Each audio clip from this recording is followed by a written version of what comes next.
इमरान खान के जब आखिरी दिन थे इक़्तिदार के, इमरान खान साहब के, तो वो ये अक्सर कहा करते थे अगर मैं उतार दिया गया तो ख़तरनाक हो जाऊंगा।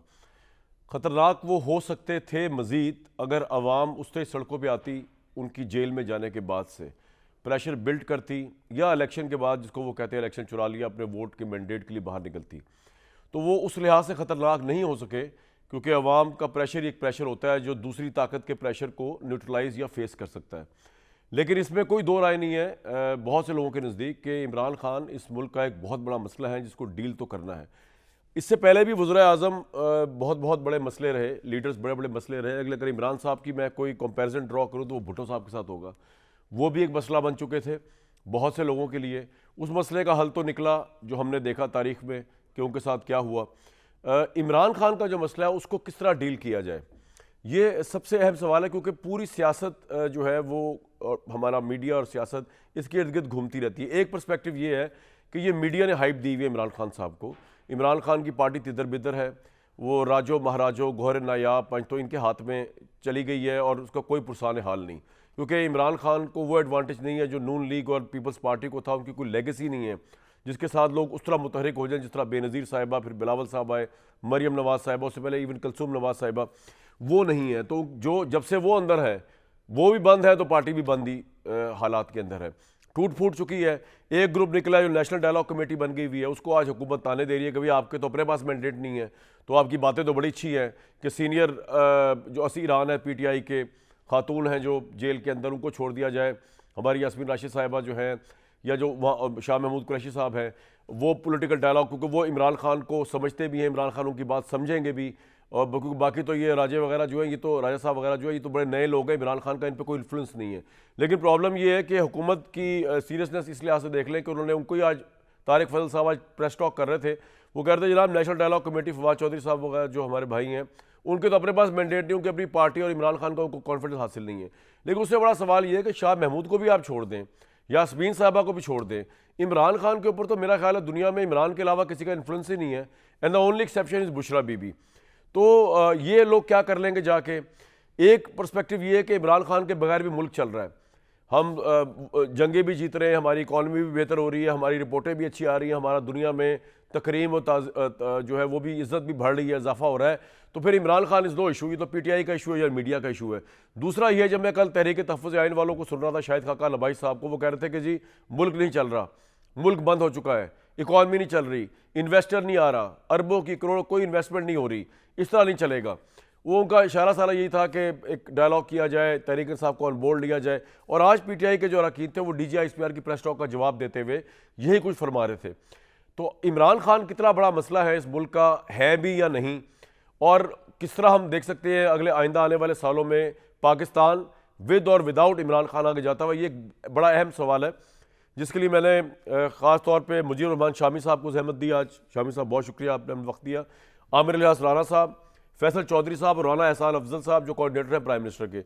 सर सबसे पहले सुलमान अकबर साहब की प्रेस टॉक सुन लें ज़रा सी, उन्होंने क्या जवाब दिया DGISPR साहब को। सुनवाएं जी। खान साहब के हवाले से ये कहना कि ये दहशतगर्दी के सहूलतकार हैं, बहुत ही अफसोसनाक बात है। कोई बेवकूफ़ होगा जो दहशतगर्दी का हमदर्द हो। हम ये कहते हैं आओ हमारे साथ बैठो। पीटीआई इस वक्त वो बड़ी जमात है जो अवाम को और इदारों को इकट्ठा कर सकती है। हम कहते हैं खान साहब से मुलाकात कराओ, उनकी राय लो। किसी भी हवाले से अगर मुज़ाकरात होने हैं दहशतगर्दी के हवाले से, तो इमरान खान को बाहर रख कर ये मुमकिन नहीं है। और दहशतगर्दी के खात्मे के लिए तमाम पॉलिसी में वफाकी हुकूमत, सूबाई हुकूमत नहीं, सूबाई असम्बली को एतमाद में लेकर फैसले करे। वो पार्टी जो कि पूरी पाकिस्तान की एक यूनिटी की अलामत है, उस पार्टी को आप क्रश कर रहे हैं। किसी सूरत में हम नहीं चाहते कि हमारे इदारे मुतनाज़ हो। शामी साहब, दो मसले हैं यहाँ पे, एक सियासी और एक नेशनल सिक्योरिटी का, जिसपे पाकिस्तान की इस्टेब्लिशमेंट और इमरान खान दो डिफरेंट पोल्स पे खड़े हुए। सियासी तौर पे तो ऑब्वियसली एक जो जंग जारी है दोनों के दरमियान, उसके अंदर ये है कि अगर इमरान खान बाहर आ जाएँ तो ये सारा सिस्टम जो है शायद लिपट जाए। वो जितनी भी कमिटमेंट्स करके बाहर आए, उनकी ज़ुबान वो कभी भी यूटर्न ले सकते हैं, वो कभी भी कुछ भी कर सकते हैं। इसलिए इस्टेब्लिशमेंट तो मुतहरिक ही नहीं उनके साथ कोई डील करने में, क्योंकि इस्टेब्लिशमेंट समझती है कि मुल्क बड़ा मुस्तहकम जा रहा है, इमरान जिस तरह अंदर है। दूसरा सर रीज़न दहशतगर्दी का है। अगर इमरान खान का कॉन्फ्लिक्ट ना भी हो 9 मई पे इस्टेब्लिशमेंट के साथ, दहशतगर्दी के इशू पे जो इस्टेब्लिशमेंट समझती है जिनको दहशतगर्द, उनको इमरान खान दहशतगर्द नहीं समझते। जिनको नीस्तो नाबूद करने के लिए इस्टेब्लिशमेंट आगे बढ़ बढ़ के मिलिट्री ऑपरेशंस कर रही है, उससे इमरान खान डायलॉग करना चाहते हैं। ये दो इशूज ऐसे हैं जिसमें लगता नहीं कि इमरान और अभी कुछ अरसे के लिए बाहर निकल पाएंगे। इमरान खान बहुत बड़ा मसला है इस मुल्क का, या आप समझते हैं नहीं रेलेवेंट हो गए कुछ अरसे के लिए एटलीस्ट? कामरान शाह साहब बहुत शुक्रिया। देखिए, इमरान खान जो है एक बड़ा मसला तो है इस मुल्क का, बल्कि इस वक्त तो सबसे बड़ा मसला है।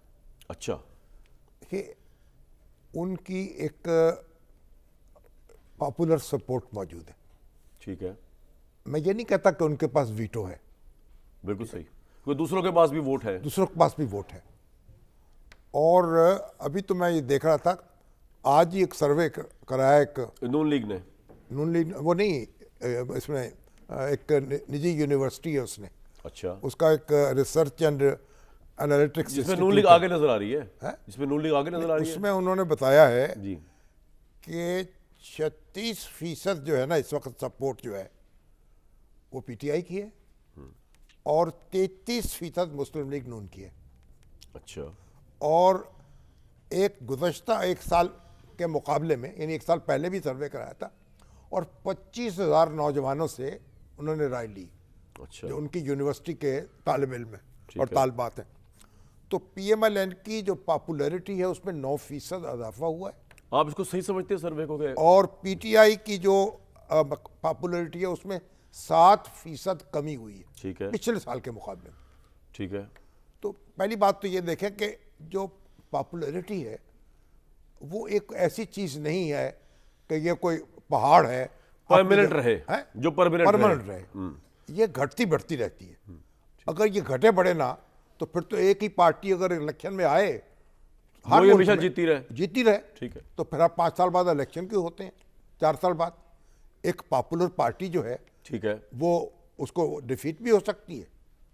आप यहां तक देखिए कि चर्चिल ने जंग जीत ली, हारा, फिर जीता, बाद में फिर हार गया, फिर जीता। तो फिर जीत गया। तो ये जो मामला है ना, इसलिए पहली बात तो ये है कि खान साहब जो हैं, जब वो इख्तदार उनके पास था तो उनके जो एमएनएस थे, एमपीएस थे, वो अपने हलकों में नहीं जा सकते थे। डस्के का जो इलेक्शन हुआ है, हार गए, धुंध की धांधली हुई जी।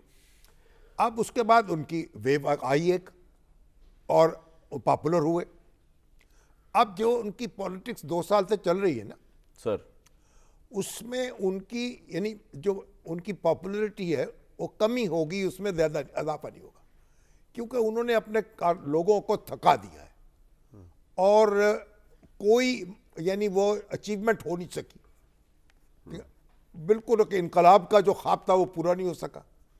और अगर इसी तरीके से वो थकाते चले जाएंगे ना तो फिर उनकी, यानी मैं समझता हूँ कि उनका जो यानी अरूज जो है वो अब बरकरार नहीं रख लेकिन सकेगा। शामी साहब, जो आप कह रहे हैं कि वो अभी भी मसला है। नहीं, मसला इसलिए है कि जिक्र एक बड़ी पार्टी है। ठीक है, अब बड़ी पार्टी का 30% हो, 33% हो उनके हामी, बहुत है ये भी है? लेकिन वो जो पार्टी जो है, वो जो लोग हैं, अगर गैर मुतमईन है हालात से और अफसरदा हैं और रियासत पर उनका जो वो भरोसा वो है वो नहीं रहा जो होना चाहिए,